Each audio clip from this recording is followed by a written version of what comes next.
trastornos del neurodesarrollo, que bueno, va como su nombre indica, sobre las posibilidades de intervención en trastornos que aparecen antes de los 7 años. Yo trabajo sobre todo, a ver, tú, Paulina, trabajas en Escuela de Lenguaje con TEL. Nos lo vamos a pasar muy bien. Autismo, bien, bien, bien. Yo trabajo en varios centros, en el mío, en las clínicas Ortofón, donde sobre todo lo que trabajamos es con niños con trastornos del neurodesarrollo, donde hiperactivos y autistas es el núcleo más corto de trabajo, y luego algún que otro adulto también con trastornos de ansiedad. A ver, ¿qué estamos esperando que escriba Laura? Porque yo creo que una vez presentados, que vamos a empezar a contarnos. Ah, estás con iPad. Eso es la leche si tú hablas. Si tienes que escribir, estás fastidiada.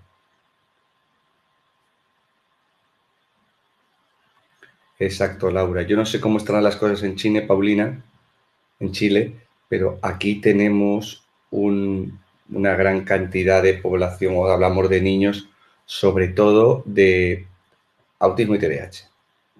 Pues habrá un 80% de TDAH y luego pues un 20% de autismo 20-30, que son intervenciones que, claro, no tienen nada que ver. Y la perspectiva, la proyectiva, en cuanto a lo que va a durar la intervención, no tiene nada que ver. Pero claro, ahí está. Luego sí que hay algunas situaciones un pelín más. Por ejemplo, los TEL son un poco más testimoniales en tanto en cuanto en el momento en el que les pueden enfilar un poquito de acercárselo al tema de autismo, se acaban diagnosticando como diagnósticos de autismo en diagnóstico abierto para que tengan acceso a más recursos. Y más o menos esa es la situación que tenemos aquí. Y bueno, pues vamos a empezar. La pantalla cargada, ¿cuándo la vamos a poder tener para empezar? A ver si tenemos alguna posibilidad de compartir desde este punto de vista. No, aquí no.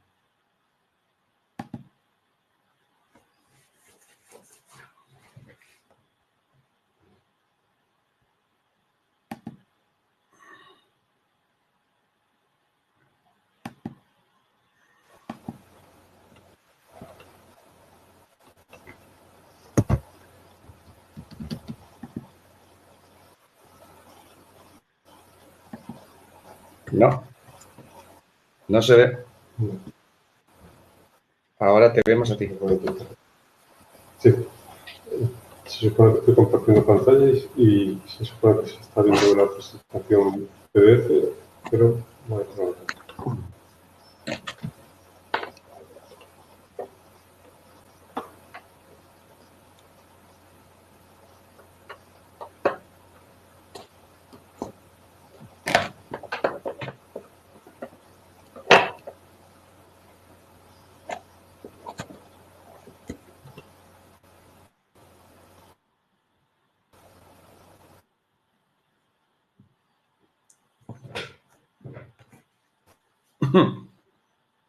Ahora sí.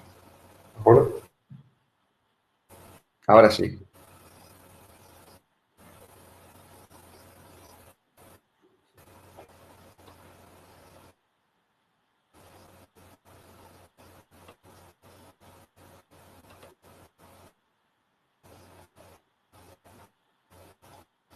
Ahora no.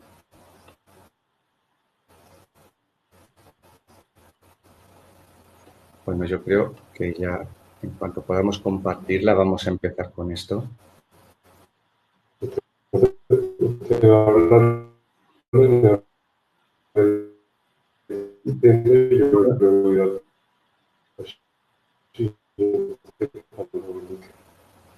No sé si es mi señal o qué es lo que es, pero no entiendo nada de lo que dices. Me llega una voz súper metálica.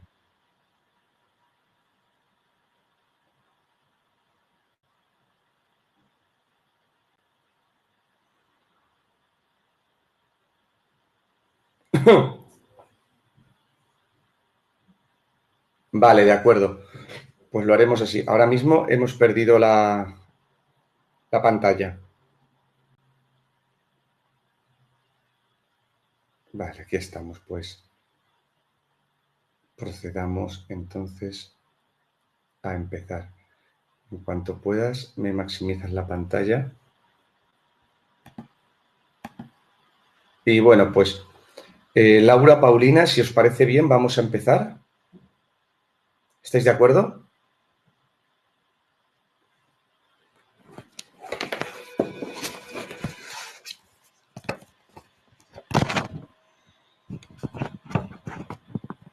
Vale. Un segundo. Dame un segundo que estoy aquí enseguida.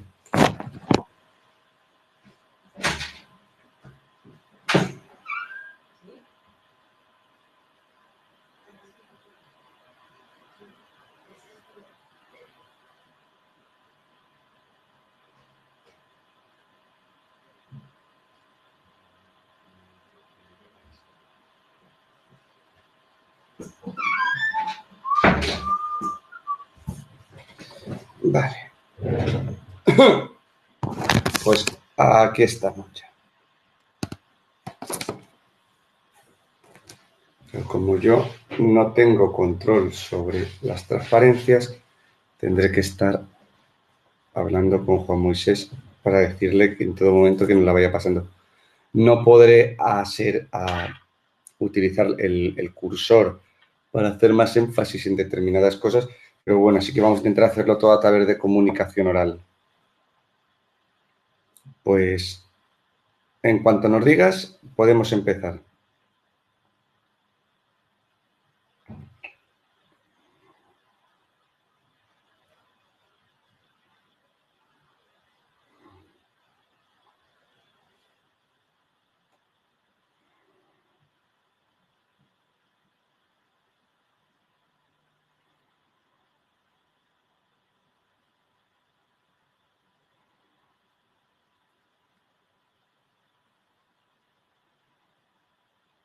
Vale, estamos entonces grabando ya.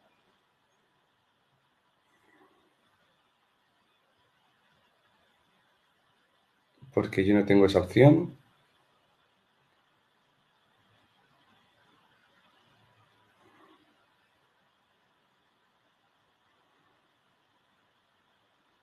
Vale, pues entonces, como hemos dicho antes, Laura, Paulina, vamos a empezar con el primer módulo de esta formación del máster de logopedia en trastornos neurológicos, que concretamente, bueno, como en su momento inicialmente lo denominamos un máster en neurologopedia, vamos a empezar con el primer módulo, primera asignatura, que es la parte de bases, que, como ya os he dicho, soy Evelio, soy neuropsicólogo y trabajo en distintos equipos de intervención que tienen logopedas. En resumen, que me dedico a trabajar con personas que trabajan, a coordinarme con personas que trabajan el complejo lenguaje-habla y establecer objetivos. Perdonadme un momento, es que me están distrayendo muchísimo con unos ruidos de ahí fuera. Y establecemos objetivos comunes y más o menos sabemos qué es lo que podemos esperar los unos de los otros porque conocemos nuestro rango de competencias. En esta asignatura, lo que en esencia vamos a... Pásame a la segunda transparencia, por favor. En esta asignatura, lo que vamos o lo que pretendemos es que tengamos una pequeña base en ciertos aspectos, es un cierto repaso de lo que ya habréis visto en vuestra formación como logopedas o como fonoaudiólogos allí en Chile. Pero que por un lado tenemos que asegurarnos de que la tenemos y segundo, vamos a darle una perspectiva un poquito más práctica. ¿Habéis leído ya el módulo?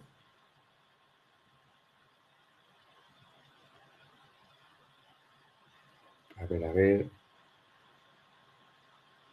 Bueno, pues independientemente de si habéis leído... sí, la mayoría. Vale, perfecto. Pues si habéis leído el módulo, ya sabéis de qué es lo que vamos a hacer. No vamos a centrar mucho tiempo de esta exposición en explicarnos matices, en matices que ya están escritos. Lo que buscamos nosotros es hacer una presentación breve que nos permita hacernos a la idea de qué es lo que tenemos delante, centrar la atención de las cosas que son un poquito más relevantes y darle un poquito más de peso a aquellas cosas que tengan más que ver con opiniones o con experiencia, es decir, cosas que no quedan tan plasmadas o a las que no les prestamos tanta atención cuando están sobre el papel. Inicialmente vemos una base de lo que consiste, una definición de qué es lo que sería la neurologopedia, si es que eso se puede, ese engendro conceptual podemos llevarlo a cabo, porque creo que es muy difícil hablar de logopedia sin la palabra neuro, pero bueno. Luego hablaríamos de los fundamentos micro del sistema nervioso central, los principios de dinámica neuronal y la organización del sistema nervioso central, que hemos tenido que dividir en 4 partes, que podíamos haberlo dividido en 16, pero bueno, hemos optado por 4 porque nos organizamos bastante bien. Luego tenemos la organización del sistema nervioso periférico, los sistemas de protección y vascularización. Esto es un resumencito que tenemos aquí en el índice. Pasamos a la 3, por favor. Y cuando empezamos a organizar toda esta formación, yo necesitaba hacerme a la idea de para qué íbamos a hacer esto. Y bueno, pues al final esto te lleva necesariamente a acordarte de lo que fueron tus propias formaciones, a acordarte de los momentos en los que tú estabas buscando una formación más allá de mi licenciatura, en el caso, según el régimen antiguo que teníamos. Y me encontraba que tanto mis compañeros como yo, lo único que buscábamos era o tener más conocimiento que me dé una ventaja en el campo laboral para aspirar a un puesto, más conocimiento que me permita realizar mi trabajo de una forma mucho más eficaz, o, como había algunas personas, que simplemente querían saber más de un tema. Gente, pues que, bueno, concretamente yo mi máster fue en neuropsicología clínica y había gente que no, es que yo quiero saber mucho de esto y se gastaba un dinero solamente por conocimiento. Y digo, bueno, me parece súper bien, pero nosotros aquí lo que vamos a pretender es formar a rehabilitadores de personas. Y esto viene de la mano de la propia definición de lo que es la logopedia. Si pasamos a la siguiente transparencia, creo que es la 4.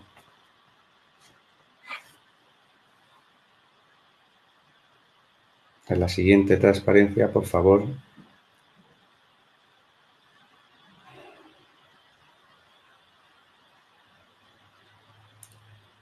Necesitamos pasar de transparencia .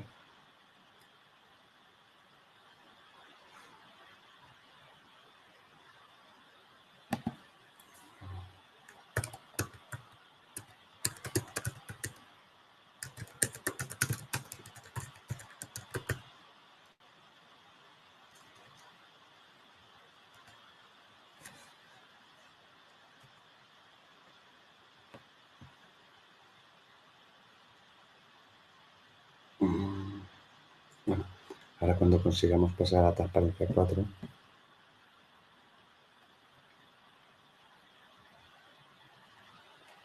Hablaremos realmente de que tenemos una necesidad de ampliar el campo de estudio de la logopedia. Si cogemos y vamos a la definición de lo que es la logopedia tirando de la definición de Wikipedia, tenemos que habla de una disciplina clínica que trata de la prevención, de la evaluación y de los tratamientos de la voz debido a manifestaciones patológicas de la misma, así como del habla, del lenguaje, la audición y de la musculatura orofonatoria o orofacial, tanto en niños como en adultos. ¿Qué pasa? Tenemos aquí una definición así que queda muy grandota. Las definiciones buenas normalmente tienen que ser como un poquito más cortitas, pero sí que nos transmite, aquí estamos, sí que nos transmite mucha información. Que estamos hablando de una disciplina interventiva y que por narices tiene un solapamiento, tiene un campo de conocimiento común con la neurología, es decir, que es Claro, sí, como no podéis ver mi ratón, no pasa nada. Todo lo que es el objeto de estudio de la logopedia, el lenguaje, habla, deglución, agrofonatoria, comparte un núcleo, tiene una zona de contenido común con el sistema nervioso, es decir, hay una serie de estructuras que determinan o posibilitan que esas funciones aparezcan. El conocimiento o la intervención sobre esas estructuras es aquella que nos va a permitir cumplir, como decimos aquí, con los objetivos demandados. Pero aquí, a partir de ahora, vamos a hablar en otros términos.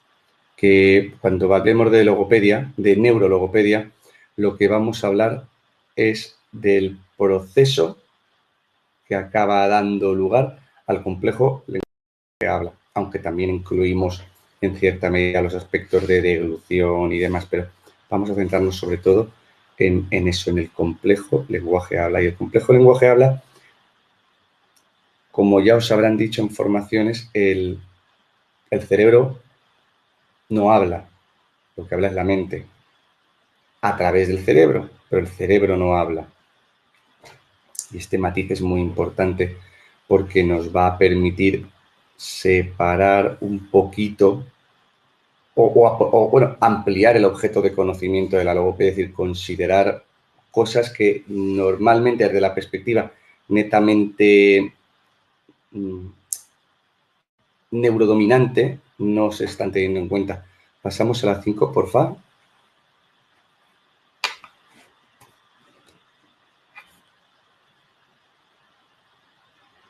Como estábamos diciendo antes, hemos dicho que tanto en logopedia, pero también en psicología, lo que decimos es que lo que piensa no es el cerebro, lo que piensa es la mente.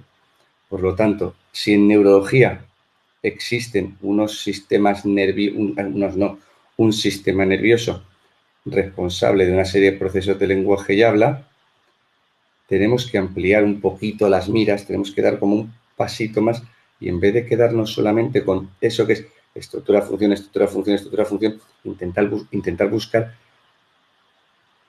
un todo un poquito más coordinado, porque al final los procesos lenguaje y habla no acontecen por la acción específica de un segmento u otro segmento del sistema nervioso central. Lo que ocurre es que si rompo un segmento u otro segmento, tendré unos u otros problemas en los procesos lenguaje y habla. Es más, técnicamente cualquier cosa que toquemos en el cerebro, algún tipo de reflejo tendremos en los procesos de lenguaje y habla. Esto se debe a que el sistema nervioso genera una serie de dinámicas mentales y los procesos lenguaje y habla tienen sus propias dinámicas. Y aquí es donde sí que tenemos, cada vez que no veis el curso, mierda, entre la dinámica de los procesos mentales y la dinámica de los procesos lenguaje y habla, sí que tenemos una relación más directa, más explícita. Pasamos a la transparencia 6, por favor.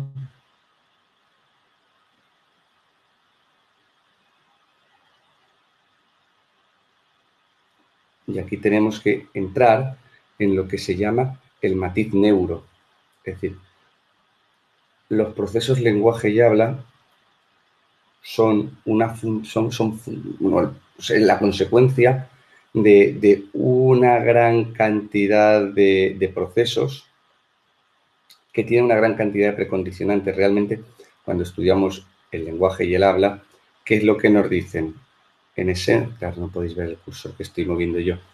En esencia, lo que hacemos es movernos por distintas estructuras con distintas funciones y que al ponerlas en fila india aparecen los procesos de lenguaje y habla. Pero la cosa en realidad no es así.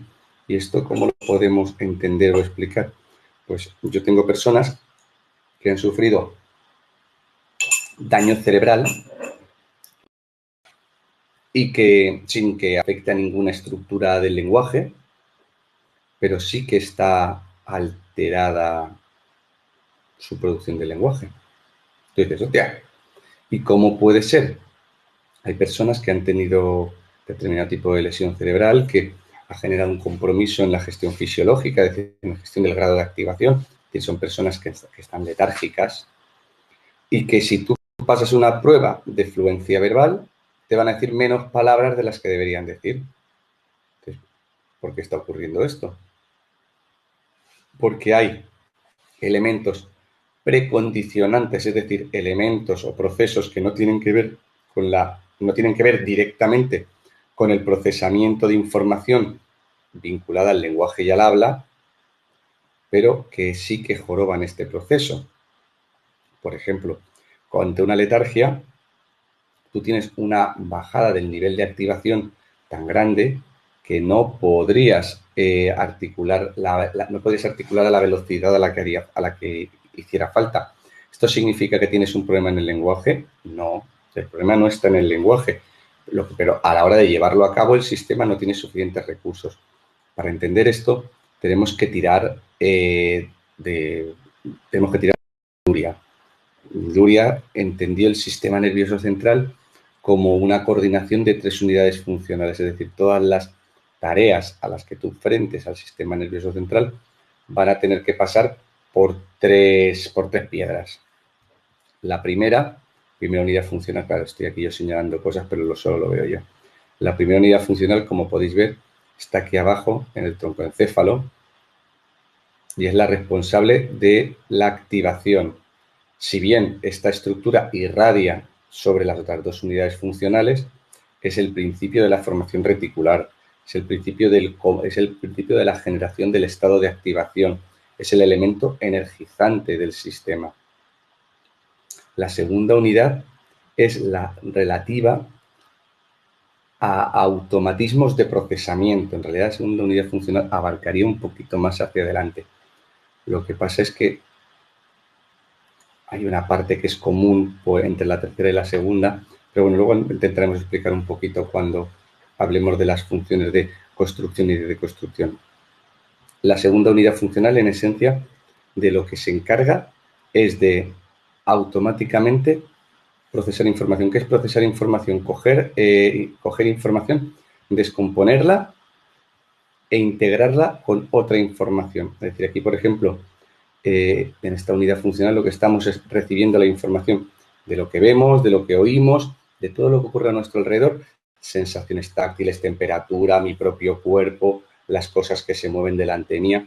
Todo eso lo descompone en unidades físicas y luego en unidades físicas de manera separada por cada modalidad sensorial y luego las integra en una sola señal, creando ya la percepción unitaria. Y la tercera unidad funcional lo que hace es, a partir de demandas, coge esa unidad de información integrada, la descompone, la convierte en unidades sensoriales específicas, es decir, dentro de un campo sensorial, no mezcla, igual que, por ejemplo, la segunda unidad funcional nos ha mezclado lo que vemos con lo que oímos para crear algo unitario. Esta tercera unidad ha descompuesto esa unitariedad y ha separado los sentidos y ahora está ponderando en unidades dentro de cada sentido. Y es cuando, una vez que lo ha cogido esa idea y él ha vuelto a convertir en sensaciones, bueno, sensaciones no, en este caso en motricidad, ejecuta respuestas motoras. Es decir, esto es el funcionamiento, bueno, respuestas motoras, no, respuestas de movimiento de información. Un segundo. Vale. Esta dinámica es la que nos permite entender que todo lo que ocurre en el sistema nervioso, todo, lo más probable es que acabe generando problemas en los procesos lenguaje y habla. Pero no todos los problemas en los procesos lenguaje y habla se deben a afectación en las vías del lenguaje y habla. Esto espero que os haya quedado claro porque es un poquito enfarragoso de decir sin estar moviendo el cursor y llevando vuestra atención de un sitio a otro. A nivel verbal estricto, esto para mí es un poquito complicado y más que yo me muevo mucho y es complicado. Vale, pasamos a la 7.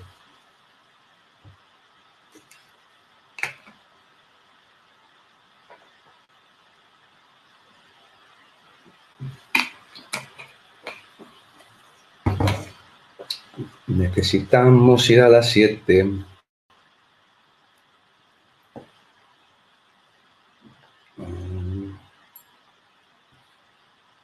Bueno, mientras conseguimos ir a la siguiente diapositiva, ¿os ha quedado claro esto? ¿Tenéis alguna duda? ¿Alguna cosa que preguntar? Laura y Paulina.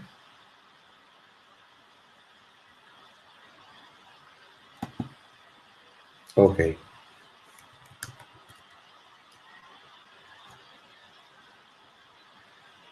Venga, que ya casi estamos.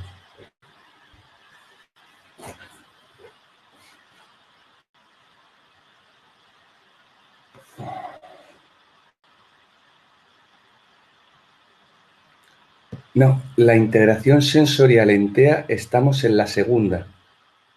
La integración sensorial en TEA es un compromiso hablando en áreas electroencefalográficas, en la zona de CZ, que es más o menos el 50% de distancia entre el inion y el nasion. Ahí está la corte.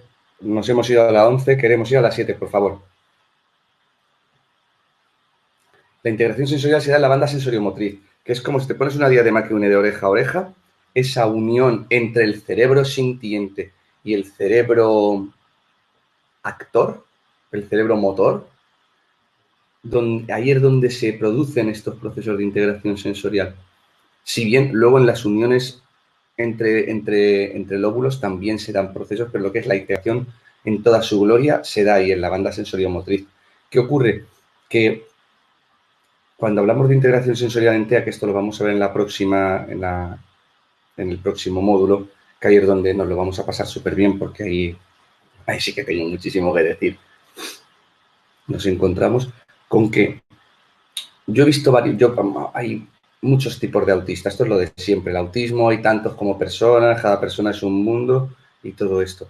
Pero en realidad la cosa es más sencilla. Mira, hay dos tipos de autistas. Están los autistas que no tienen capacidad intersubjetiva, es decir, que no tienen conciencia de que el que tienen delante es una persona, es decir, tiene mente, y están los autistas que algo les interfiere. Es decir, no sé si me estoy explicando. Una cosa es cuando no tienes una función o la capacidad de mostrar esa función, y otra cosa es cuando algo te está interfiriendo.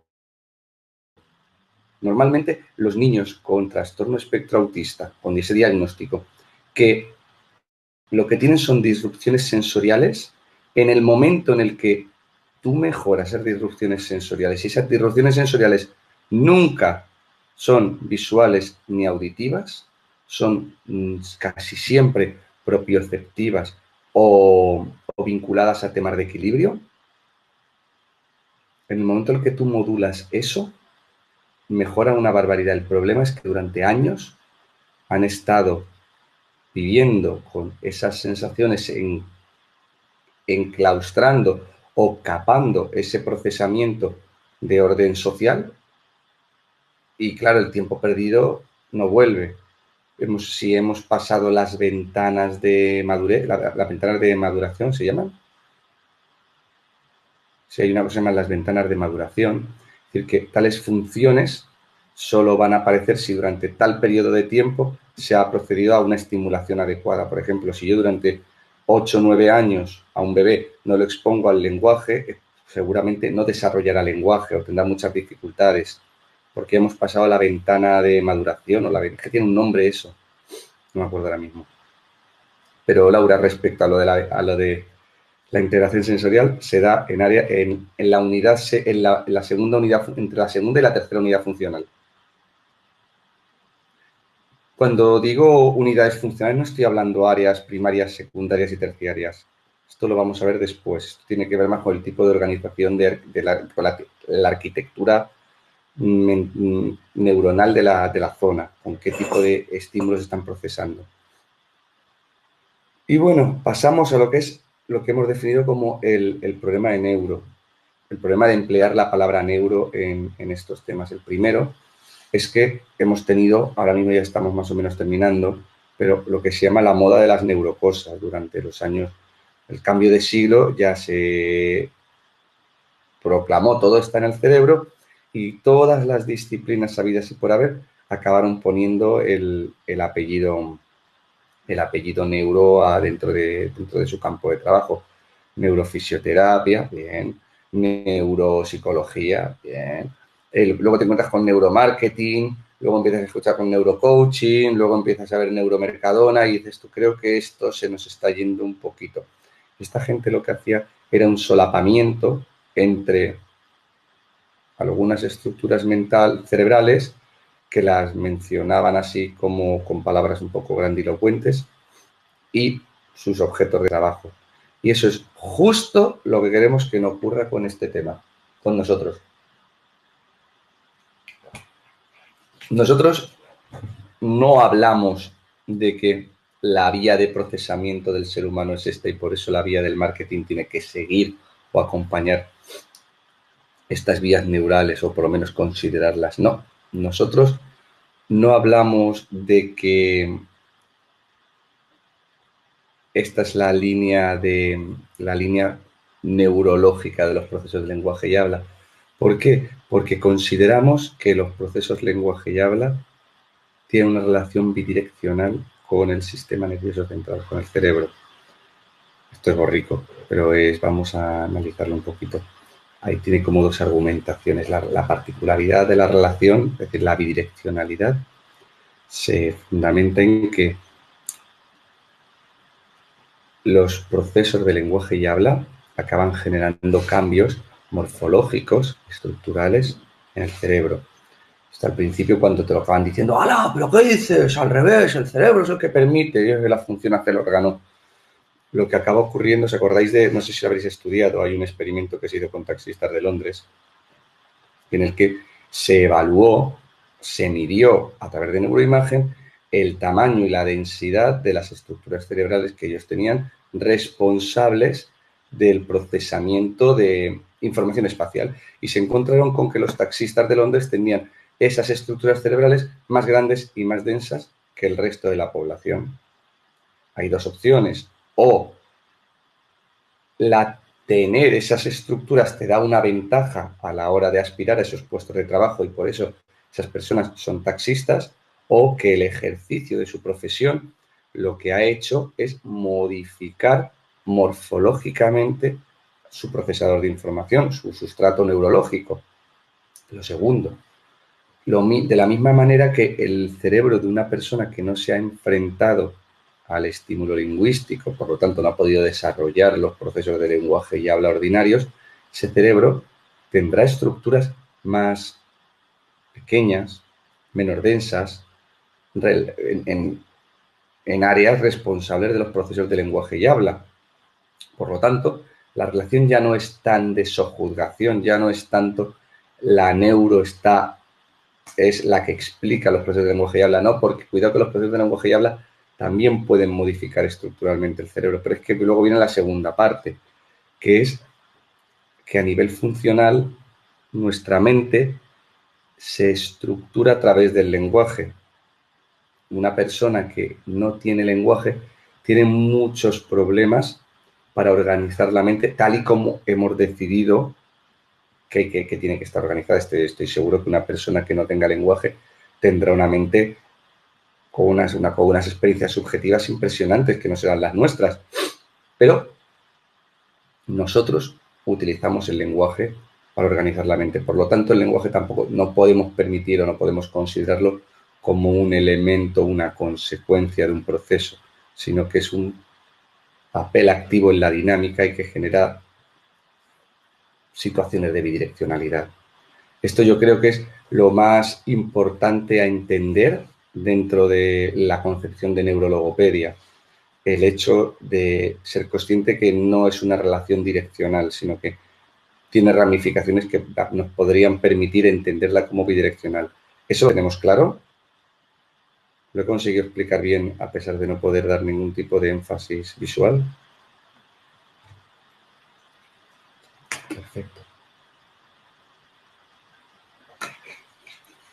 Pues pasamos a la siguiente. Pasamos a vamos a empezar a fundamentar, pues vamos a tener que hablar un poquito del sustrato del sistema nervioso. Y tenemos, por un lado, la organización micro y, por otro lado, la organización macro. ¿Qué es la organización micro? La organización a nivel molecular y a nivel celular, tanto de los distintos elementos que la componen, como su morfología, como la dinámica, como las dinámicas a través de las que interactúan. Y la organización macro viene a hacer lo mismo, pero a otro nivel, a un nivel ya más de estructuras más complejas, ya no celulares, sino ya más sustancias. Y aquí vemos las distintas estructuras cerebrales, así como la presencia de las funciones frías. ¿Qué son las funciones frías? Esto es un concepto que robo de neuropsicología funcional de los modelos desarrollados por Pablo Duque. Ellos hablan de que si tú quieres estudiar una función, hay que hacer un esfuerzo de abstracción. Es decir, el lenguaje, la praxia, la gnosia, no existen como entidad independiente. No existe el lenguaje, no se puede estudiar el lenguaje independientemente del resto de funciones, no se puede estudiar el lenguaje, no puedo valorar el lenguaje sin atención. No, al final, en los procesos de integración neuronal lo que te acaban generando son impulsos nerviosos unitarios. Es muy difícil poder estudiar el lenguaje de forma aislada. ¿Y qué es lo que hacemos? Un esfuerzo de abstracción y creamos las funciones frías, es decir, un intento de quitar todo lo que hay alrededor para decir, aquí en este sitio está esta función medible con esta prueba y en esta persona nos ha dado este resultado, pero desde la conciencia de que no es la realidad, es una forma artificiosa o artificial de entender las funciones. Pasamos a la siguiente, que ya será la 9. Soy un poquito más deprisa que esto. Se nos alarga. Ahora pasamos a la diapositiva 9, que al final no dejo de tener más que un lastre de mi formación de la universidad del siglo pasado, donde funcionamos por transparencias. Y no hay manera de quitarme el chip de las transparencias. No. ¿O sí? ¿Esta es la macro? No, te has pasado. Esta ya es la 10, queremos la 9.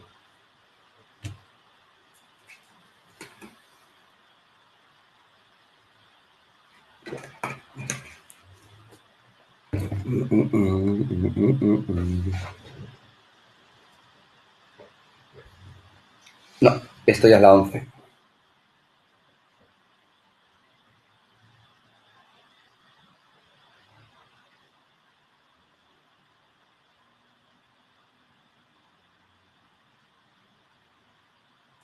Esta es la 8.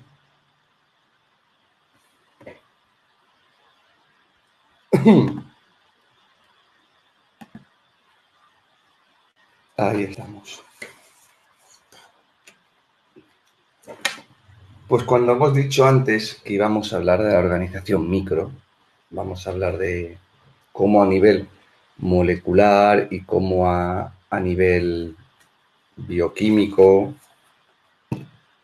se produce una serie de interacciones, de una serie de elementos que generan una serie de dinámicas y que a su vez generan una serie de problemas. Y esto, ¿qué nos lleva? Inicialmente, pues tendremos que presentaros a las neuronas. Las neuronas son como el buque estrella del sistema nervioso central, el cerebro en general, es como lo puñetero máximo, pero hay un problema, que pensamos que el cerebro son neuronas, pero menos del 50% del sistema nervioso son neuronas. Por lo tanto, tampoco serán tan importantes cuando no hay demasiadas, o por lo menos el resto de elementos también serán muy importantes. El resto son los elementos de sostén o lo que llaman las células gliales, que en función de donde se ubiquen tienen un nombre u otro.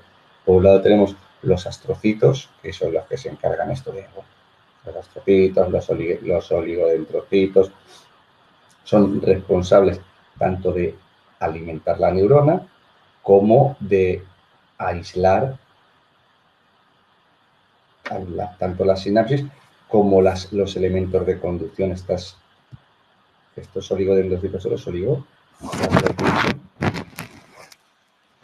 No me acuerdo exactamente qué son las células de Schwann, que son oligodendrocitos que se encuentran fuera del sistema nervioso central, están en el sistema nervioso periférico, y mielinizan, aíslan, a través de componente graso, aíslan todo lo que son los elementos de conducción del sistema. Cuando esto genera problemas, cuando, por ejemplo, creo que, ¿cuál de todas era? Las células de Schwann eran oligodendrocitos. Vamos, que cuando tenemos esclerosis múltiple, lo que tenemos es la pérdida de estos componentes aislantes, por lo tanto los impulsos nerviosos se conducen mal por el sistema nervioso, por el sistema nervioso periférico. ¿Y eso qué tiene que decirnos en los complejos de lenguaje y habla? Pues tendrá mucho que decir, porque al final, si hemos dicho que el complejo lenguaje y habla es la consecuencia de una serie de procesos entre los que está la mente, aspectos motores, aspectos sensoriales, todo lo que sea tocar el sistema, al final acabará generando algún tipo de problema. ¿Qué más tenemos que tener en cuenta? Bueno, las células de la microglía, que son las responsables de la limpieza y de la eliminación de residuos, y las voy a leerlo, ependimarias. Las ependimarias son aquellas que son responsables de la generación del líquido cefalorraquídeo. Bueno, todo esto es información que estoy ahora mismo aquí soltando conforme me voy acordando, pero que realmente lo importante es que tenemos que tener en cuenta que existe una unidad, una serie de unidades celulares, que las hay de distintos tipos, que interactúan, bueno, que sus funciones son particulares, que interactúan de manera peculiar, no característica, porque al final la interacción entre neuronas genera la sinapsis o lo que es la transmisión de información a nivel celular, ya sea bioquímica, o ya sea eléctrica. Todo esto lo tenemos aquí. La mediatización a través de neurotransmisión, cuál es la dinámica de los neurotransmisiones, dinámicas de reabsorción, dinámicas de potenciación a largo plazo y finalmente la integración neuronal, que consiste, es uno de los conceptos que yo creo que también es una de las cosas más importantes que tenéis que tener en cuenta. Una neurona nunca conecta con otra. Una neurona conecta con ciento y la madre. Y lo que recibe una neurona son 100.000 de neuronas, no, 100.000, una barbaridad de neuronas diciéndole, oye, que sí, oye, que no, oye, que sí, oye, que no. Pues eso tiene que hacer un sumatorio. Y en función de ese sumatorio, esa neurona disparará o no disparará. En función de que ese sumatorio vaya hacia un lado inhibitorio o hacia un lado potenciatorio. Al final, tenemos como una percepción muy primitiva de lo que es la sinapsis y lo que es la conducción, porque no la estudiamos en la carrera y luego nadie salvo algún profesional que acabe haciendo investigación puntera, nadie trabaja con sinapsis o nadie la tiene en cuenta, pero es que creemos que esto es una neurona que le dice a otra. En realidad esto es exponencial, esto es una barbaridad. Cada neurona recibe muchísimo, tanto en un sentido como en otro. Por lo tanto, cuando hacemos estimulación, cuando hacemos lo que se llaman ejercicios, estoy muy en contra de los ejercicios de estimulación porque ya os lo explicaré cuando hablemos de niños. Está muy de moda, pero tengo mis cositas. Pero cuando tú generas una experiencia con vistas a que genere un cambio en el sistema nervioso central, es decir, eso se llama aprendizaje, la modificación morfológica del sistema nervioso central a través de la experiencia, pero a nivel molecular no, a nivel celular. No quiere decir que dos neuronas que no estaban conectadas conecten y haya un cambio. Esto significa que una ruta de procesamiento que antes tenía, imaginemos, 20 neuronas conectadas haciendo un trenecito, ahí antes con esa vía conectaban 200.000 neuronas, pues que ahora conecten 2 millones. Y como las experiencias son todas en el mismo sentido, porque ya me he encargado yo de que el aprendizaje se dé con una funcionalidad, la polaridad de ese trenecito lo he condicionado yo. No ha sido ni el azar, ni ha sido la experiencia aleatoria. Yo te he dado este tipo de experiencia con vistas a que esa vía neuronal se refuerce, es decir, reciba más aferencias.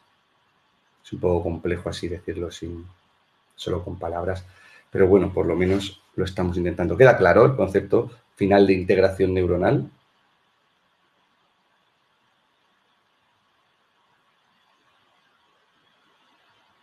Mientras me decís si os ha quedado claro, pasamos a la siguiente, a los fundamentos macro.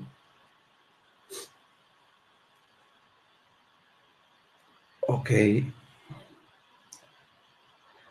Si en algún momento tenéis cualquier duda, id diciéndome.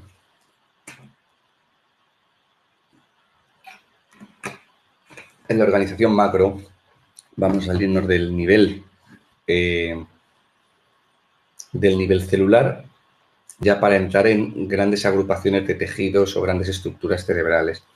Vamos a seguir un eje filogenético. Normalmente hay muchos manuales, muchas guías donde te empiezan a hablar desde la corteza y van bajando y van bajando. Nosotros vamos a hacerlo exactamente al revés. Vamos a ir desde las estructuras más profundas, desde el troncoencéfalo, vamos a ir subiendo, buscando estructuras más complejas, dependientes de las de abajo, y buscando niveles de organización de los complejos lenguaje, habla, de evolución, cada vez más elaborados. Si empezamos por la punta del iceberg, realmente nos damos cuenta de lo que tenemos debajo. Yo creo que cuando tú empiezas un manual... ¡Uy! Batería baja. Dame un segundo.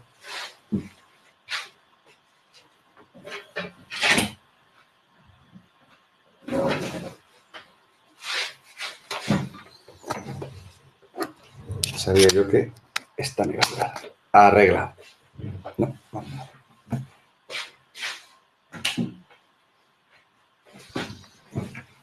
Ahora sí.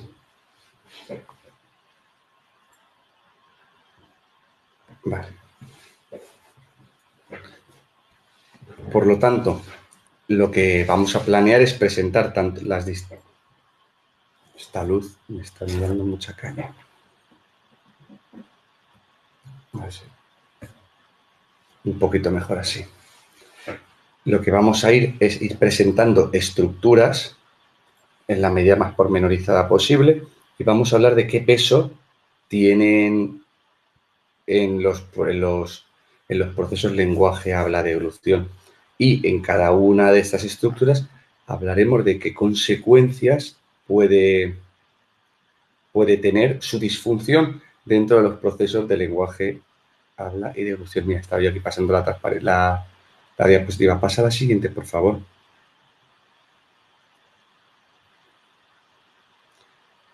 Y como hemos dicho, ¿por dónde empezamos? Pues por el troncoencéfalo. El troncoencéfalo es una de las estructuras más primitivas que tenemos y, bueno, y consta de, ¿qué era? Era bulbo, lo tengo aquí, bulbo, protuberancia y el mesencéfalo. Al final, como tengo mezcladas las cosas, llega un punto en el que tampoco hablo con autoridad. Vale. Esta estructura, como vemos aquí, ¿de qué se encarga?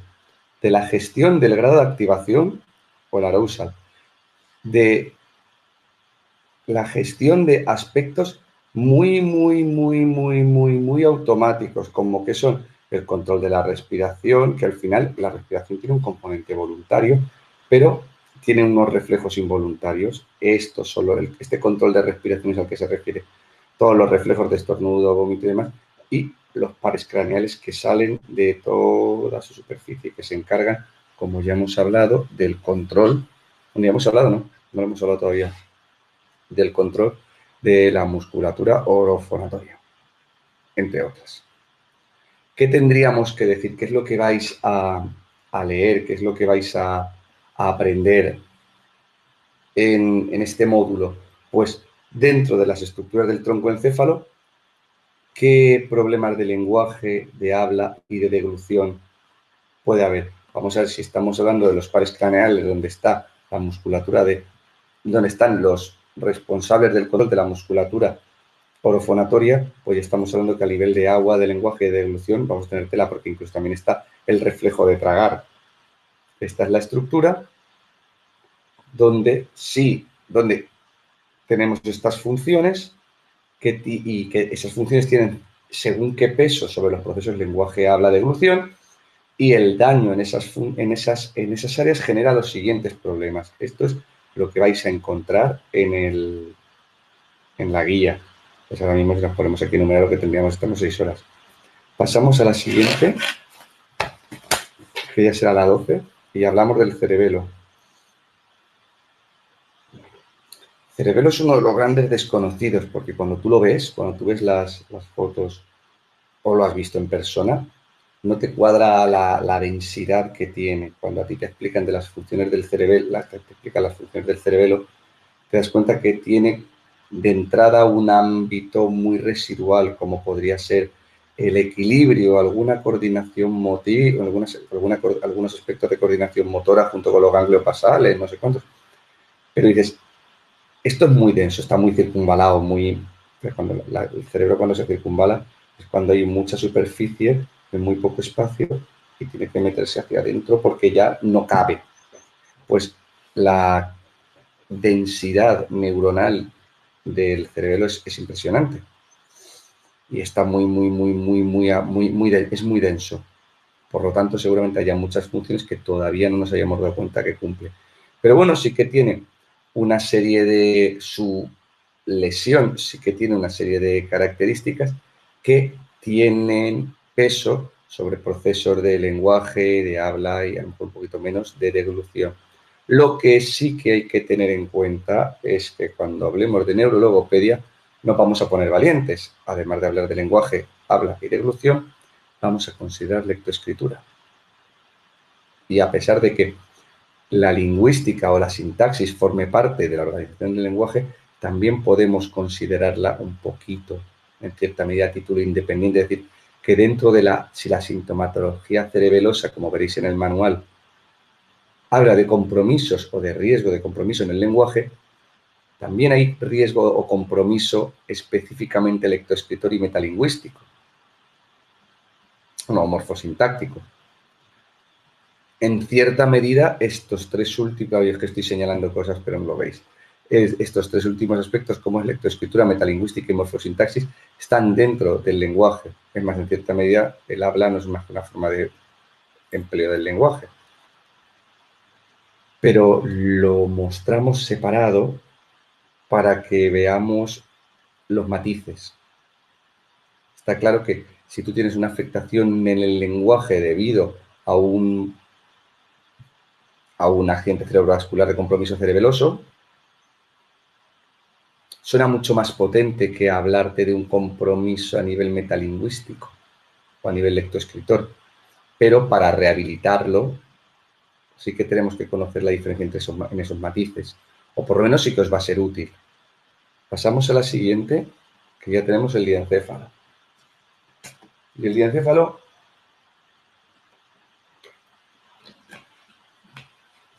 aquí está.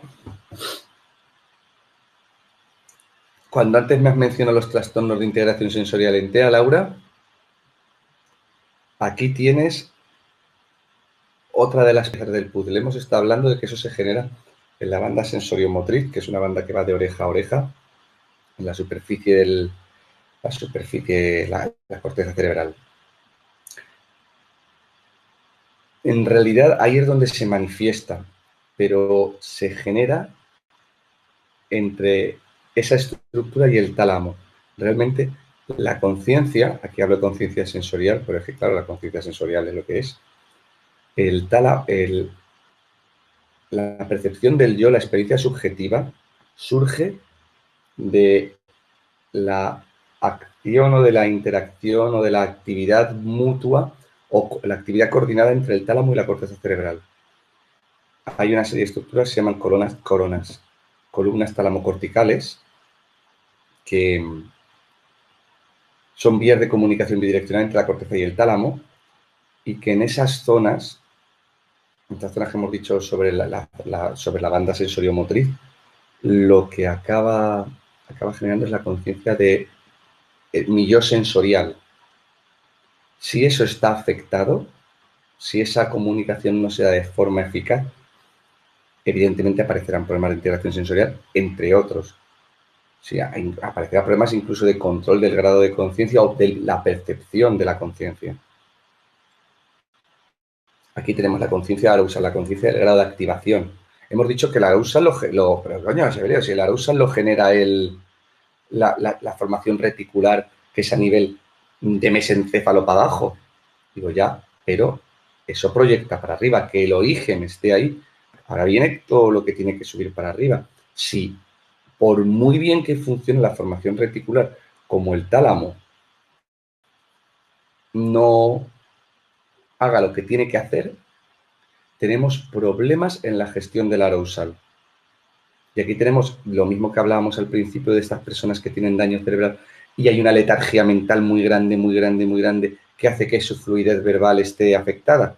Es que hay una afectación en la fluidez verbal, es que hay un trastorno del lenguaje. No, el lenguaje está bien. Lo que pasa es que el lenguaje, al igual que el resto de funciones cerebrales, no reciben suficiente gasolina. Por lo tanto, esa estructura que es capaz de mover muchísima información, como esta persona está letárgica, no puede hacerlo. Y tú cuando trabajas con determinados tipos de daño cerebral, puedes ver que en función de la hora que sea, la persona, su rendimiento es absolutamente diferente. Y cuando trabajamos con niños con trastorno de espectro autista o hiperactivos y nos los traen después de 6 horas en clase, en el mejor de los casos, porque se han quedado a comedor, que ya son casi 10. Es decir, el niño ha entrado a clase a las 9 de la mañana y me llega a mí a las 7 de la tarde. 10 horitas lleva ya. ¿Qué llega? ¿Qué llega de él? Pues llega por lo que queda.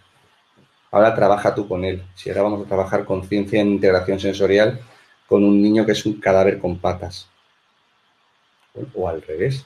O con un niño al que ya se le ha acabado todo el efecto del metilfenidato en el cuerpo y que está diciendo quiero guerra. Y la madre está diciendo cánsamelo porque hasta que no llegue a casa no le pienso dar la medicación para que duerma bien. Esto es importante considerarlo porque viene de uno de los principios básicos de la asignatura y del módulo, que es el considerar la función más allá de la función, es decir, no considerar funciones frías, sino darnos cuenta de que los precondicionantes de las funciones son igual de importantes o puede que más y que nos pueden lastrar muchísimo. Puede ser que pensemos que tenemos un problema en el lenguaje cuando el problema está en la gestión del arousal y estamos trabajando el lenguaje cuando el problema tiene que ver más con otros aspectos precondicionantes. Volvemos al tálamo, que ya a partir de estos puntos es cuando a mí ya se me da la dispersión. El tálamo es la unidad de relevo sensorial, es la forma en la que el sistema nervioso filtra todas las señales sensoriales, creo que excepto el olfato. El olfato lleva una vía diferente, es más canallita. Por eso genera respuestas emocionales tan potentes. ¿Qué ocurre? No, te digo cómo se pasa para ti. El tálamo, el olfato. ¿Qué ocurre? Que todo lo que tenga que ver con una mala conciencia sensorial, ¿qué es lo que genera? Pues tenemos desde mutismos, alteraciones del lenguaje, aspectos sensorio-motores, digo sensitivo-motores como es la corea. Esto va ahí. En lo del pánico ahora y la apatía, ahora vamos a ver qué tiene más que ver con el hipotálamo. El hipotálamo es el responsable de muchas funciones relativas a la supervivencia. Funciones de huye, ataca, funciones de alimentación, funciones de regulación de conducta sexual, etc. ¿Qué ocurre? Que decimos, bueno, pues tampoco tiene por qué ver mucho con el lenguaje. Digo, sí, porque tiene que ver con los mecanismos de gestión del estrés. Y a una persona estresada, tenemos una frase en el centro que es que el estrés saca lo peor de cada uno. Si una persona tiene una simetría facial no muy marcada debido a un ictus, si tú le haces un test de estrés, es decir, tú le haces que ponga los brazos extendidos hacia adelante y que haga así durante 1 minuto, verás cómo se le empieza a marcar la simetría. Cuando tú estresas al sistema, el sistema hace agua, la cadena se rompe por el punto más débil. ¿Qué ocurre? Personas con ¿cómo? Es que había un término, tuvimos algunos pacientes así, que era personas que pierden la voz por temas emocionales. Y personas que ante determinadas situaciones se quedan sin voz, se quedan afónicos. No, exactamente no recuerdo el nombre que tenían, pero sí que estuvimos trabajando mucho con varias personas con este perfil, y lo que hacíamos era, los psicólogos, trabajar el estrés, trabajar el procesamiento del estrés. Pues cuando hablamos de problemas tálamo-hipotálamo, que hablaremos pues de problemas en el lenguaje, en el habla, la deglución, lectoescritura, pues lo mismo que hemos hablado antes. Ampliar el campo de estudio lo más posible para hacerlo lo más diferenciado posible. Que un problema de lectoescritura o un problema de metalingüística no se mezcle con un problema del lenguaje. Si hay un problema en el lenguaje, habrá un problema en el resto de cosas. Pero si hay un problema en el resto de cosas, no conlleva un problema en el lenguaje. Siempre la entidad más grande es la que emplearemos para explicar la sintomatología. En vez de coger y decir, este niño es, mira, autista, Asperger, trastorno específico del lenguaje, disléxico, hiperactivo. No, es autista. Nada más. ¿Por qué? Porque las características del autismo nos van a permitir entender todas las manifestaciones, el resto, como manifestaciones del autismo, no como patologías con entidad propia. Ya cuando te encuentras un niño, es que fue un artículo que vi hace no mucho, y a mí me flipó mucho, que hablaban de que la comorbilidad entre autismo y síndrome de Down. Pero a mí no me explotaron 16 venas del cerebro a la vez porque no me tocaba. Porque yo solamente decía, pero sí, el síndrome de Down es la cosa menos autista del mundo. Al revés. Es como una conexión espontánea que mete miedo. Pues había artículos que hablaban de esto. Pues ya te viene a decir, pues, que venimos, no sé si estamos todavía, pero venimos de una situación en la que hemos hecho Frankensteins terapéuticos. Y lo que nos hemos dedicado es a ver en cuántas etiquetas del DSM puedo meter a este paciente. Y oye, tú métete los trastornos emocionales y empiezas a etiquetar a todo el mundo de bipolar, pero te quedas solo. Pasamos a la siguiente, porfa, a la 14.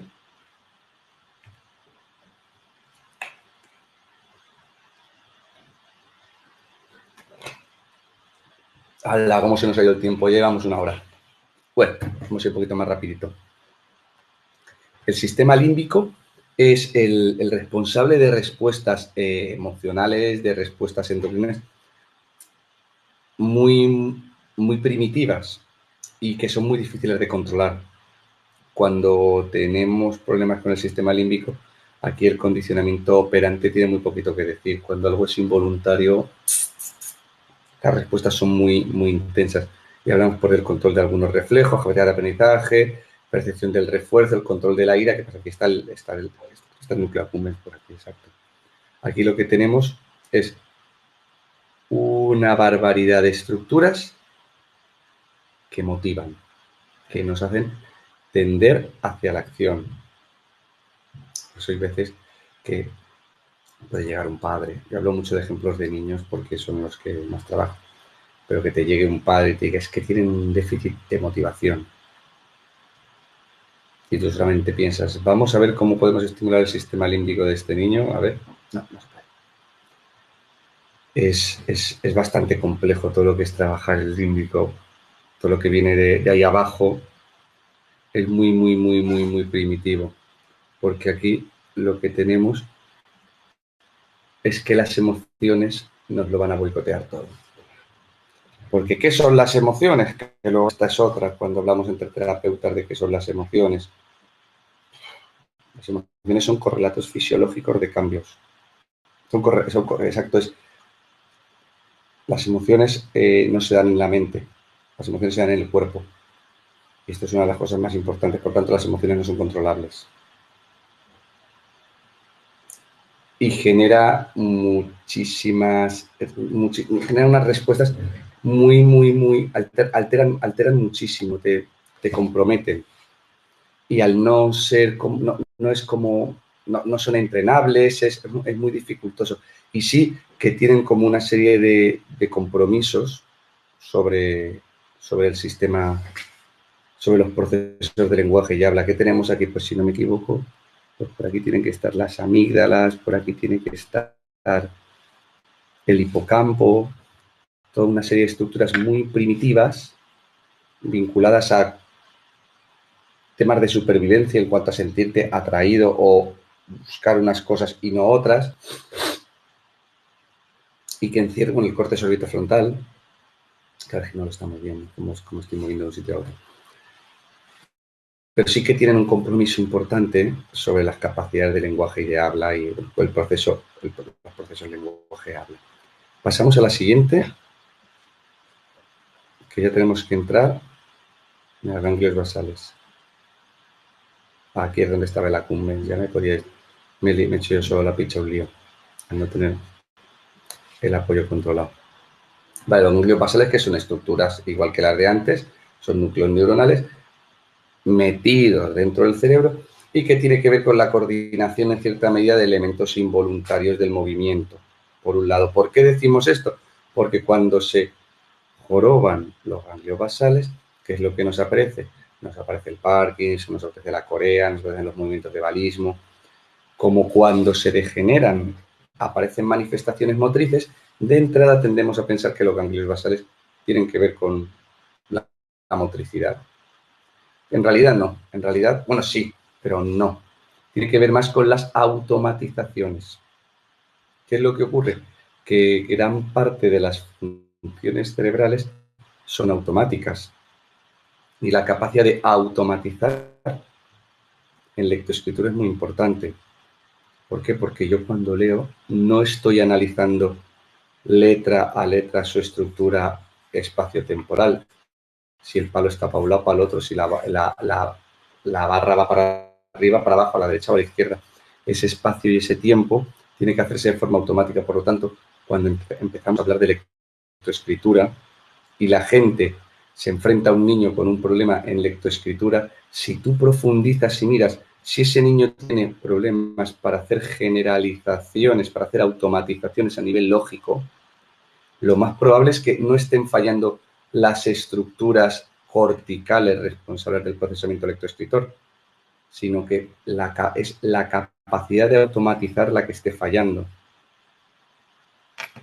Aquí tenemos pues, temas de control postural y demás, y bueno, todo lo que es las implicaciones del lenguaje y habla, imaginad en estas situaciones como es en la corea o en el Parkinson, si hay trabajo sobre lenguaje, habla y deglución. Eso lo sabéis más vosotros que yo. Pasamos a la siguiente, la 17, que ya empezamos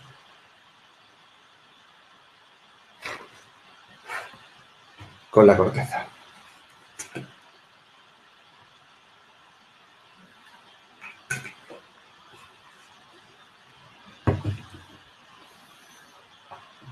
No es la 16, la siguiente.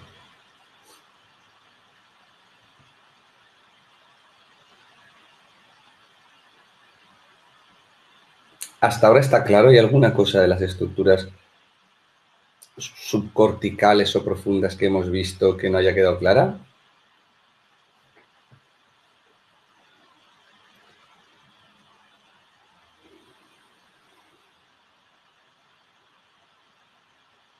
Vale, cualquier cosa. Y si no, bueno, si no al correo, que ahí también lo tenemos, cualquier cosa que nos quede claro.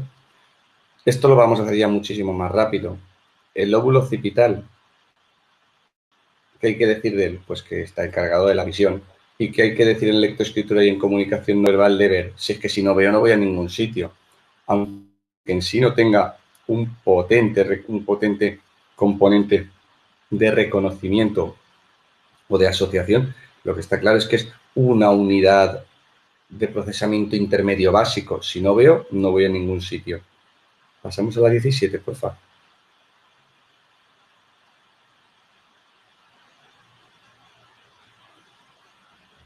Este es el que os gusta a los logopedas, canallitas. El temporal, que es lo que tenemos sobre todo, el lenguaje y el habla.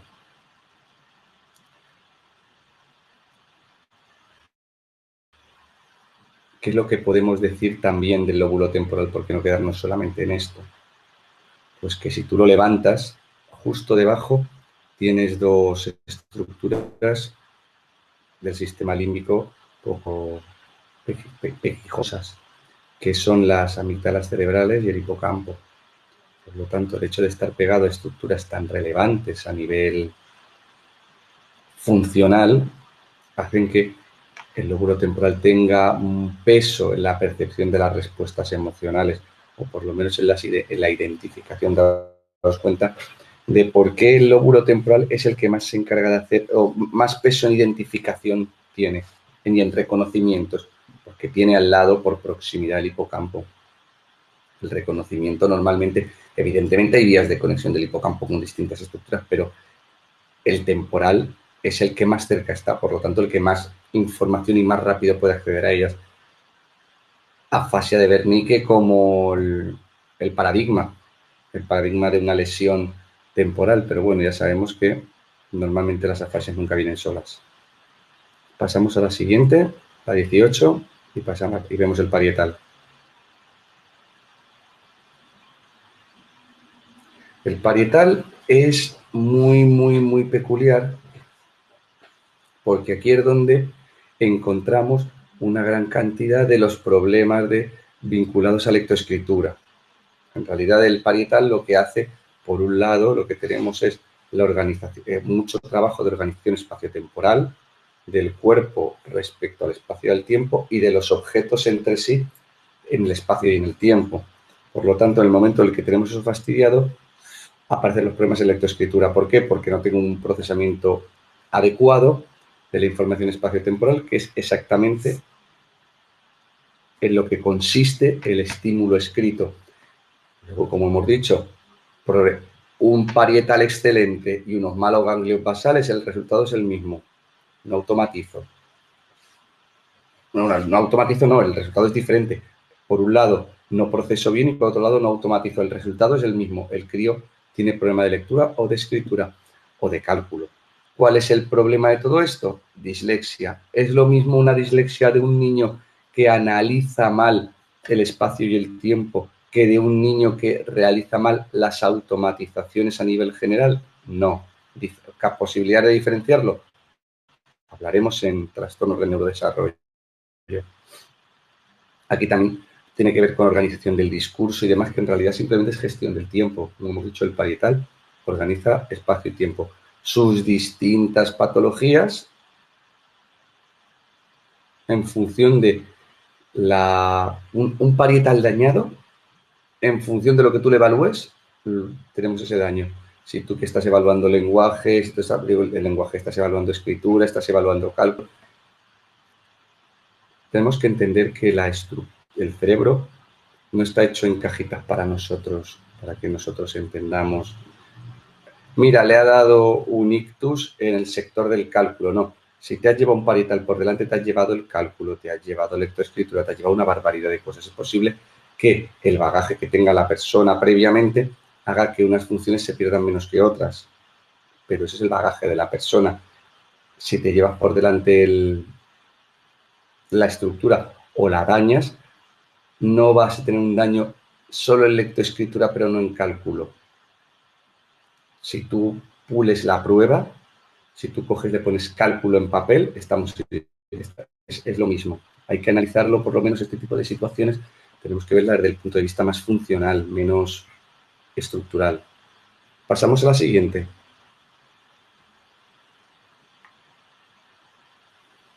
Al frontal.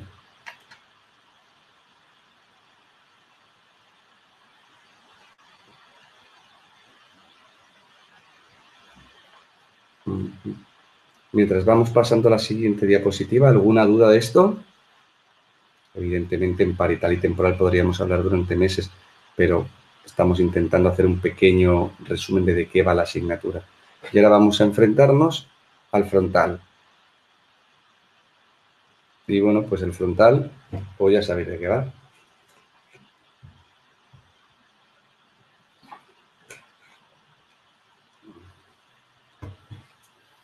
Amén de las funciones lingüísticas, las asimetrías, el inferir intenciones, cuidado, que aquí cuando hablamos de inferir intenciones, ahí es posible que tenga más que decir el órbito frontal del sistema límbico que el frontal. Lo que pasa es que como se encuentran físicamente pegados, bueno, en la misma estructura, el córtex orbitofrontal forma parte del lóbulo frontal, pero lo consideramos dentro del sistema límbico por la forma en la que funciona. Pero bueno, aquí lo que tenemos es la voluntad. Aquí es donde funciona el condicionamiento operante. Aquí es donde, como hemos dicho, el cerebro coge información simbólica que tienen impulsos eléctricos, la descompone en información física, como puede ser giros de la mano, como puede ser movimiento de aire en la garganta y cambios de la posición de la boca, y genera algo que puede ser palabras, lenguaje, o simplemente que yo coja esto y te lo tire contra la cabeza. Convertimos ideas en actos, mientras que las unidades anteriores convierten, actos no en sensaciones, mientras que la unidad anterior lo que hacía era convertir sensaciones en símbolos. Aquí tenemos que, bueno, razonamiento, lenguaje, aquí la característica lesión logopédica es la fascia de Broca, pero bueno, tenemos muchísimas cosas que nos pueden lastrar los procesos de lenguaje y habla y de evolución. ¿Pasamos al siguiente?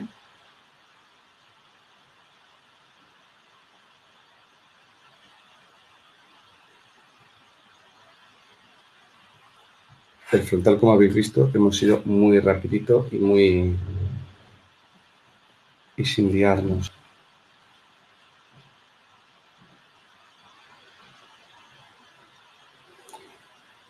Más de lo mismo, hemos hablado de estructuras cerebrales, que cada una está en una punta del cerebro. Un segundo.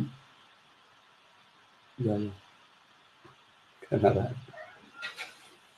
Estructuras cerebrales, que cada una está en distintos sitios, pero claro, esas estructuras no pueden estar independientemente funcionando, requieren recibir información que procesar y requiere que haya comunicación entre ellas. ¿Y qué tenemos? Pues por un lado tenemos las fibras, las comisurales, las de asociación, las de proyección, aquí explicadas, que cada una tiene una naturaleza y una dinámica de interacción entre distintas zonas.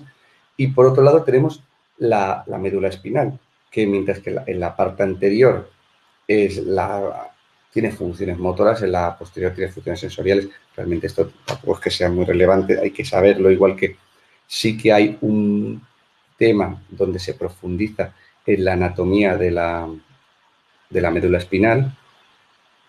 No es que tenga mucho que ver, pero sí que tenemos que saberlo. Pasamos a la siguiente.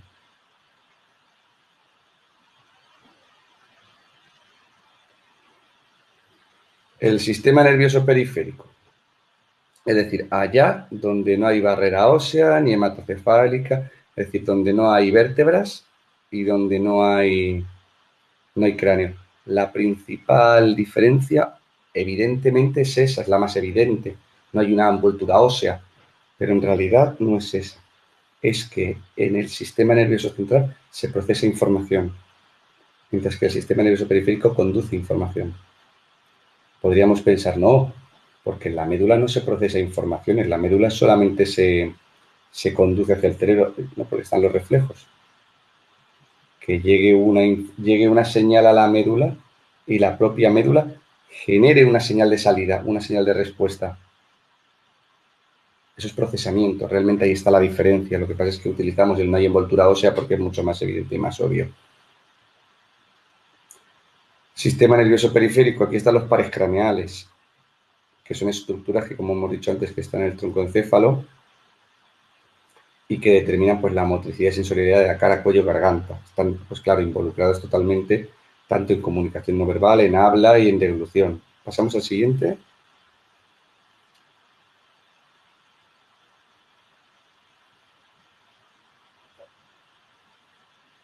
Y mientras pasamos al siguiente, pues ya vosotros sabéis cuáles son las estrategias de rehabilitación de lesiones de los pares craneales. Pues En caso de que no haya mucha posibilidad de recuperación de función, tiramos por aprender estrategias alternativas. Y aquí, mientras pasamos a la 22, si tenéis alguna duda que preguntar.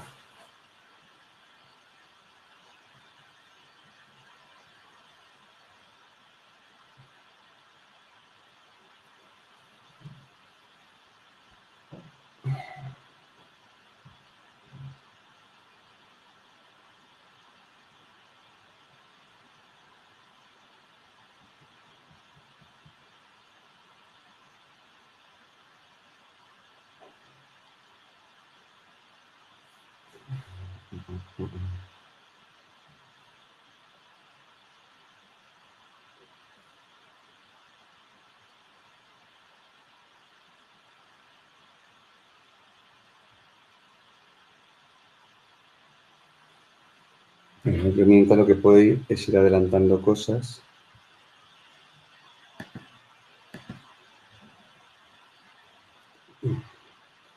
Bueno, mientras va saliendo, yo las voy hablando. Hemos estado antes hablando del sistema nervioso central, el sistema nervioso periférico, pero que hay muchas formas y muy distintas de clasificar a la que la estoy viendo aquí, de clasificar el sistema nervioso. Y una de ellas es la consideración del sistema nervioso autónomo, es decir, aquellas partes del sistema nervioso que funcionan sin ningún tipo de control por nuestra parte. Aquellos que se encargan de que mi corazón esté latiendo a una frecuencia adecuada, que se encargue de que la digestión vaya como tiene que ir, pues también pueden estar involucrados. Bueno, son aquellos que determinan, a ver, que acabo de cargarme una cosa, que determinan la homeostasis o el estado de equilibrio del cuerpo. Y aquí es donde trabajamos los psicólogos. Los psicólogos normalmente nos enfrentamos a sistemas nerviosos, a sistemas autónomos mal regulados. ¿Qué es lo que ocurre? Una persona que tiene una activación parasimpática o simpática de más no va a poder tener un buen nivel de lenguaje. Esto es lo que hablamos en los procesos de estrés o en las respuestas emocionales. Cuando una persona está muy alterada o muy incómoda, porque lo contrario a la homeostasis es la incomodidad, bueno, lo contrario del contrario y es la muerte. Pero una persona que está incómoda no tiene unos rendimientos esperables. Hay que considerarlo siempre. Pasamos a la siguiente.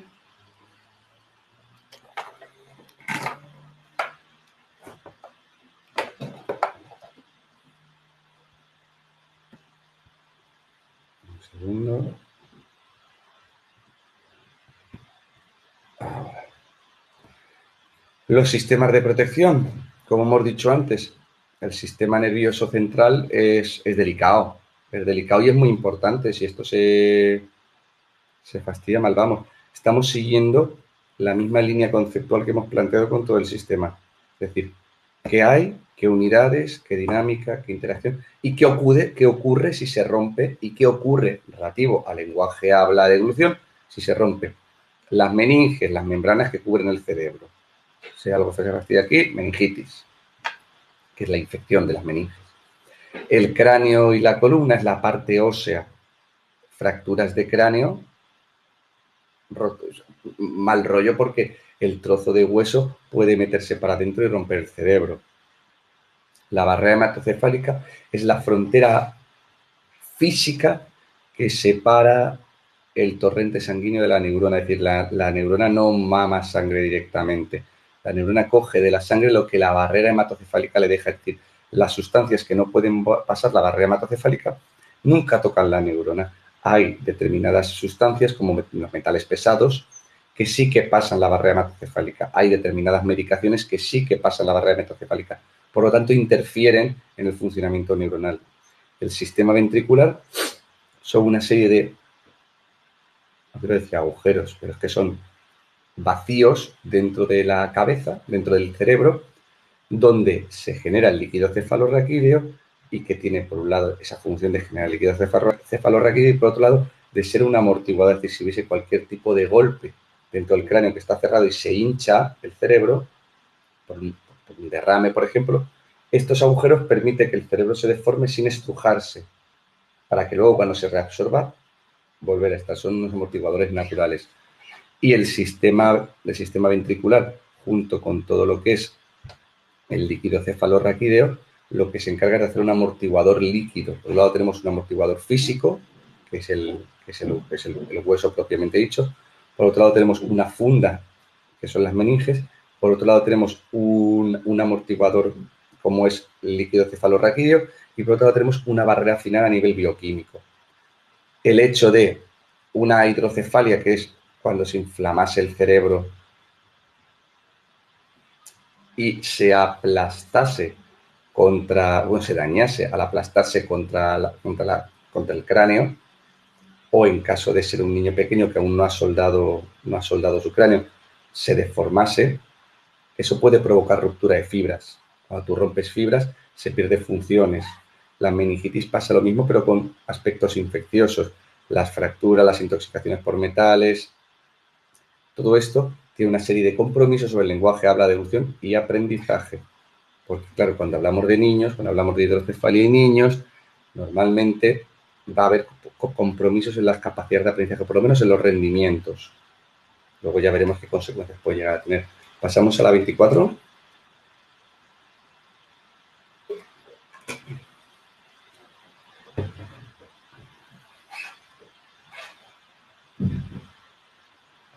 ¿Alguna cosa que no esté clara mientras pasamos a la 24?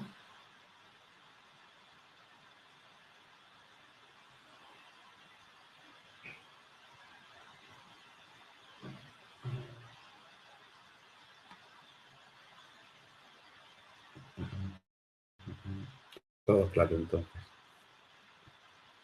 Pues yo me lo voy a abrir aquí. Y como ya estamos terminando, realmente lo que nos queda es hablar de los sistemas de nutrición del cerebro.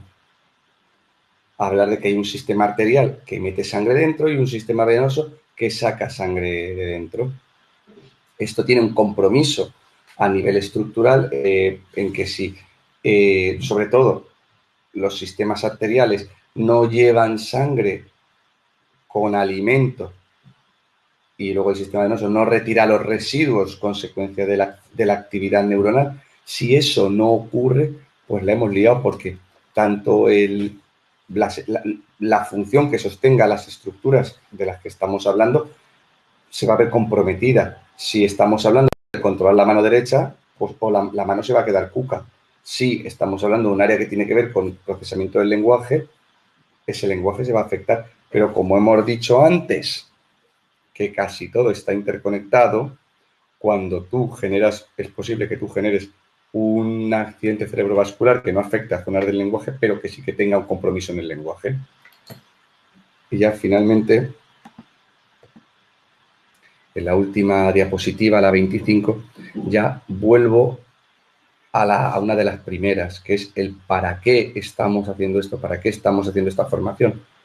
Para saber más de algo, para hacer mejor mi trabajo, para aspirar a otro trabajo mejor, porque yo considero mejor, o para ser muy sabio en un tema concreto. Yo creo que tampoco es la motivación más adecuada, pero bueno, es una de las que yo me he ido encontrando. Pero al final lo que estamos buscando es formar rehabilitadores de personas. Y este tema nos puede dar un poquito de perspectiva, por un lado de refresco de lo que ha sido la formación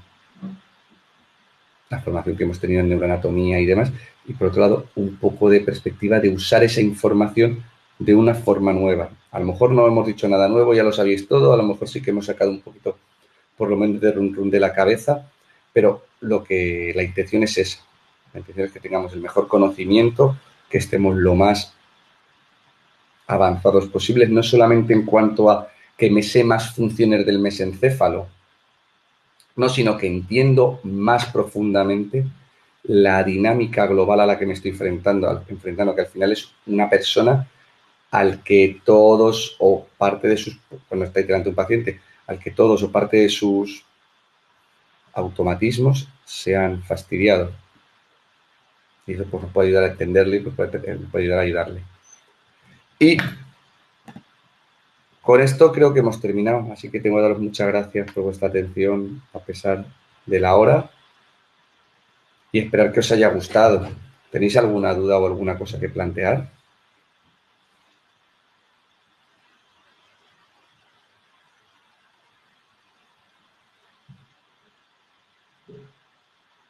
porque si está todo correcto...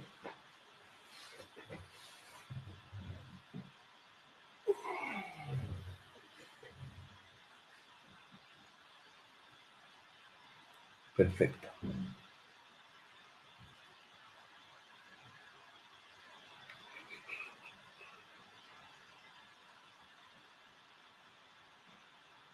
Exacto, cualquier duda podéis preguntarme por email y demás. Por lo tanto,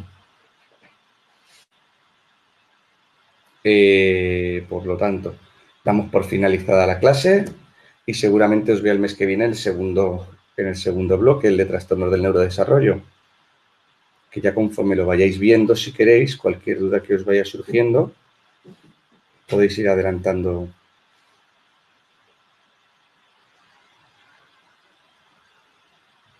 Muchas gracias a vosotros, podéis ir adelantando si tenéis alguna duda o algo para que el día que lo leamos, bueno, que lo leamos, que lo expliquemos aquí, por lo menos, si tenéis alguna duda que os pueda ayudar en el momento, puede ser todo mucho más útil. Pues perfecto, entonces. Pues tened un buen fin de semana.